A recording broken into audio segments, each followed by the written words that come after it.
Welcome back. We're here to look ahead to Saturday afternoon's Premier League game between West Brom and Southampton.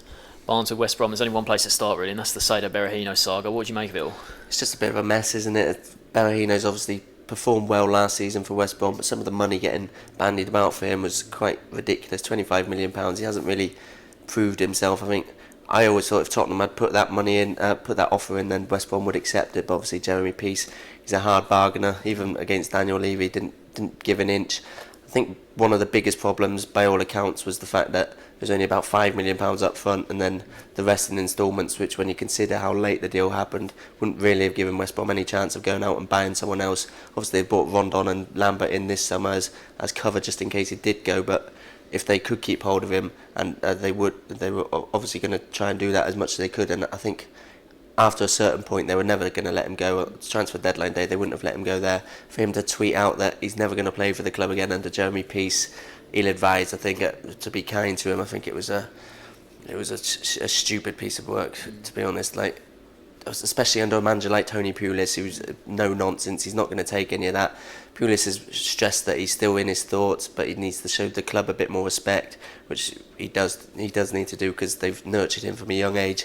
I think Pulis, if any manager can put him into shape and get him reintegrated into the team, then he needs to, but it's going to take a bit of work. I'd be quite surprised if he starts this weekend, to be honest, because his teammates are bound to he must have gone down in their estimations a bit. Same with the fans. I saw James Morrison say he needs to respect the club a bit more, which, when you got teammates coming out and publicly saying that, there's obviously a bit of a problem. So it might take a bit of time, but I think eventually he will come back into the side. He's too important not to, and it'll be a good piece of business, I think, eventually, them keeping hold of him, maybe selling him in January if there's still a bit of ill feeling, but it's just a bit of a mess and it needs to be sorted out soon. Definitely. Going back to sort of their last league result, they went to Stoke and they got their first win of the season, so poor sort of press in terms of the whole Berahino saga and all that kind of stuff, but last time out in the league before the international break they did get a win. They went to Stoke, and it was Pulis' first game back at the Britannia, I think, since he left. In his previous sort of job at Palace, he never quite went back there, but went back there, got a win. It was sort of not the most convincing win, because Stoke went down to 9 men in the first half. Both red cards. You'd probably say a bit harsh, but you can see why the referee gave both of them. And then, Rondon gets his first goal in first half stoppage time. Good header from him as well. So, it's good for him to get off the mark. But I think it will be disappointing for the club that they couldn't score another against 9 men in the second half. I know you're still away from home, and it's tough to break a team down when they put everyone they had behind the ball. But you still got 2 more players than they do. They should have been able to score another, and for them to only win 1-0 was disappointing. But still, it's their first win of the season. And I think now what they've got to do is improve their home form, because usually you say sides under Tony Pulis, they'd probably be pretty solid at home, but recently, if you stretch back to last season as well, they've lost 4 of their last 6 at home in the Premier League, and in each of those defeats they've conceded 3 as well. So it's really un-Pulis-like, the amount of goals they've been conceding. That City game where they conceded 3. I know against Chelsea they conceded 3 as well, but they scored 2 as well. But they've got to try and defend better at home. And I think losing Lescott like they did to Aston Villa, that won't help, because he's been a pretty good defender for them. And I was quite surprised to see that one go through. So they've lost him. They brought in Johnny Evans, and I think that'd be a pretty decent signing for them. He's been at United for a lot of years now, and 2 seasons ago he was one of their most regular defenders. So he's obviously had a good education there under Ferguson, and since then with Van Gaal. So I think he could be a good signing, but certainly they've got a sharp shop at home. Yeah, but they were confident after getting that first win of the season. Southampton, they also got their first win of the season last time out. Again, a match affected by a red card early on, 31st minute, same minute actually. Stoke had their second man sent off. That one, Norwich, they were on top before. Southampton, they were on top before that, before Whittaker got sent off. The Whittaker sending off, you'd also say, was a bit soft, like the 2 Stoke benefited from.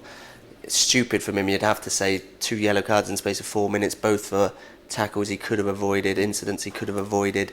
It was soft, but it was silly from him to get sent off. And from that point on, there was only really one winner, Southampton. It was one-way traffic. Alex Neil said after the game that Norwich didn't deserve anything out of the match.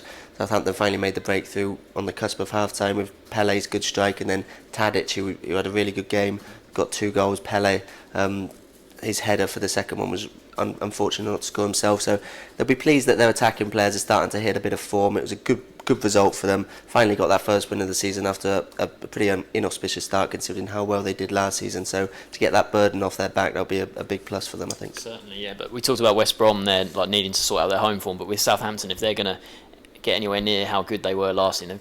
They've got to play better away from home. It's now no wins in 9 away from home. Stretching back to last season. That's a run that goes back to early February. So they've really struggled on their travels. In the last sort of 4 months or so. And I mean Pele especially. He did impress. On the whole last season, he scored 14 Premier League goals last season. But only 2 of those came on the road, and he scored. You said there he impressed last week, but that was again at St Mary's. He's got to do the business more on the road. It's always tougher for a striker. You're going to get less chances. You're going to see less of the ball when you go away. But Pele's got to find a way to sort of get in those positions and score more goals away from home, because 2 out of 14, that's not a good enough ratio last season away from home to home goals. So he's got to sort that out. But yeah, the away form's big for Southampton if they're going to get anywhere near last year's 7th place finish. Yeah, the big reason behind that 7th place finish was the business Koeman did in the window. Obviously, they lost a lot of key players last summer, then brought in some new ones like the likes of Pele, who did really well throughout last season. This time around, I think they've done well to hold on to some key players. Obviously, they've lost Klein and Schneidlin. Don't think there's much they could have done about them, and they were arguably 2 of their best players last season, so those are big blows. But they've kept Wanyama. Be interesting to see, sort of similar situation to Berahino. It's interesting to see if he starts this weekend, because he was left out against Norwich because he wasn't fit mentally to play. There's talk of him trying to force a move out. They've kept him, and it's important if he can knuckle down and become committed to the team again. He's a very good player for Southampton, particularly with the loss of Schneiden. He becomes even more important. And of course they brought in Virgil van Dijk. There was no big blockbuster signing until Van Dijk on the last day. I think it was the second biggest move of deadline day after Martial to Manchester United.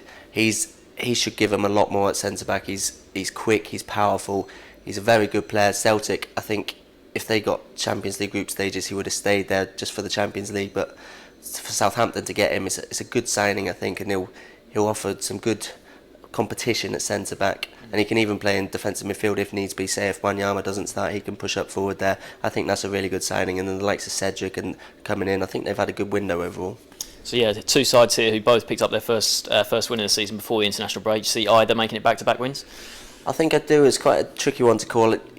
I never like backing against the Pulis team, because especially at home, you think the organisation, but Southampton, I think they'll take a lot of confidence from that win before the international break. I think I can go for a 2-1 away win in this one. Yeah, I really can't separate these 2 sides. I think West Brom, surely they're not going to keep conceding this many goals at home that they have been. So I think this could be quite a tight game. I'm going to go for a 1-1 draw. So I've got 1 Southampton win and a draw. Thanks for joining us.